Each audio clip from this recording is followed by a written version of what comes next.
দুটি চোখ অপলোক দৃষ্টিতে তাকিয়ে আছে, তাও আবার 1-2 বছর নয়, অন্তত 200 বছর তাকিয়ে আছেন এভাবে। তার নিষ্পাপ চাহনি ও মুখ দেখলে মনে হবে সে কত নিষ্পাপ। যদি এটি আপনি ভেবে থাকেন তাহলে আপনি ভুল। এই নিষ্পাপ চাহনি কাটা মাথার মানুষটি ছিলেন খুবই ভয়ঙ্কর। তার ইতিহাস সম্পর্কে জানলে আপনি যতটা না অবাক হবেন তার থেকে বেশি আঁতকে উঠবেন। সিরিয়াল কিলারের প্রসঙ্গ উঠলে অনেকে আজও জ্যাক দ্য রিপারের নাম মনে করেন। রিপার কিন্তু পৃথিবীর প্রথম সিরিয়াল কিলার নয়।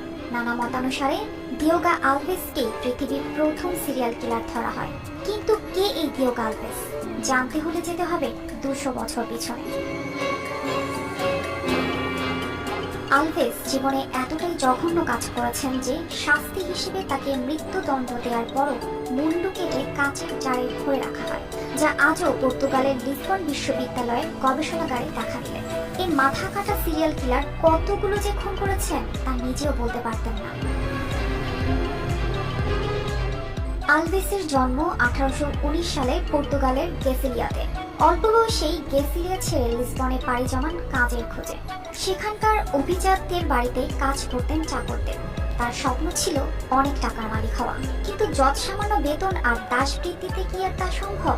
সুখ্যাতির চেয়ে কুখ্যাতি অর্জন করা যে তুলনামূলক সহজ সেটা সে বুঝে ফেলেছিলেন। তাই পর্তুগালের অর্থবান ধনী সম্প্রদায় নয়, বরং নিরীহ গরিব চাষিরাই তার প্রথম শিকার ছিল। অর্থ উপার্জনের চেয়ে মানুষ খুন করার নৃশংস আনন্দই তাকে পেয়ে বসেছিল মাত্র 26 বছর বয়সে। একটা নির্জন সেতুর পাশে অন্ধকারে ওত পেতে থাকতেন আলভেস। তিনি জানতেন বেচাকেনা সেরে ওই পথে বাড়ি ফিরতেন ব্যবসায়ীরা, আর তাদের হত্যা করে টাকা পয়সা লুট করাই ছিল আনন্দ তার।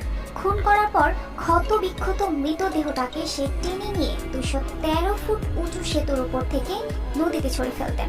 এভাবে 1-2 নয়, 3 বছরে প্রায় 70 জন নিরপরাধকে হত্যা করে আলভেস।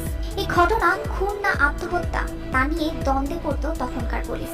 কোনো কুল কিনারা না পেয়ে প্রশাসনিকভাবে ওই ব্রিজে মানুষ চলাচল নিষিদ্ধ করা হয়। কিন্তু কথায় বলে না, ধর্মের কল বাতাসে নড়ে। তাই হলো, এক ডাক্তারের বাড়িতে ডাকাতি করতে গিয়ে সেই বাড়ির 4 জনকে খুন করার চেষ্টা চালায় আলভেস। তখনই ধরা পড়ে হাড় কাঁপানো এই খুনি। তাকে জেরা করে বেরিয়ে আসে একের পর এক খুনের রহস্য। দীর্ঘ বিচার কার্য শেষে 1841 সালে তাকে মৃত্যুদণ্ড দেয় পর্তুগাল আদালত। আজও হয়তো এমন হাজারো আলভেস সমাজে গা ঢাকা দিয়ে আছে। যদিও জন্মগতভাবে কেউ অপরাধী হয়ে জন্মায় না, মানুষ অপরাধী হয়ে ওঠে তার পারিপার্শ্বিকতা আর উচ্চাকাঙ্ক্ষার ফাঁদে পড়ে।